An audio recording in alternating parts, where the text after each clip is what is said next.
హోంమంత్రి అనిత అనంతపురం జిల్లా పర్యటనపై నిరసన జ్వాలలు వెల్లువెత్తున్నాయి.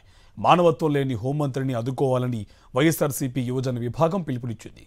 యువజన విభాగం జిల్లా అధ్యక్షుడు సాకే చంద్ర సహా పలువురు వైఎస్ఆర్సీపీ నేతలను హౌస్ అరెస్ట్ చేశారు. ఇటీవల రాప్తాడు నియోజకవర్గం ఏడుగుర్రాలపల్లిలో దళిత బాలికపై సామూహిక లైంగిక దాడి జరిగింది. టీడీపీ నేతల చేతిలో లైంగిక దాడికి గురైంది దళిత మైనర్ బాలిక. టీడీపీ నేతల చేతిలో లైంగిక దాడికి గురైన మైనర్ బాలికకు మగ శిశువు జన్మించాడు. కూటమి ప్రజాప్రతినిధులు ఇంతవరకు ఆ బాలికను పరామర్శించలేదు. ఇవాళ హోంమంత్రి అనిత మడకశిర నియోజకవర్గంలో పర్యటించనుంది. హోంమంత్రి పర్యటనలో మైనర్ బాలిక పరామర్శ షెడ్యూల్ లేకపోవడంపై వైఎస్ఆర్సీపీ ఆగ్రహం వ్యక్తం చేస్తోంది.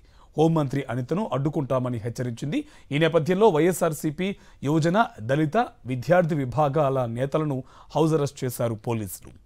నియంతృత్వంతో ప్రజా ఉద్యమాల్ని ఆపగలరా? బెదిరింపులతో ప్రజా గొంతుకను నొక్కగలరా? తెలుగువారి మనస్సాక్షి సాక్షి టీవీ.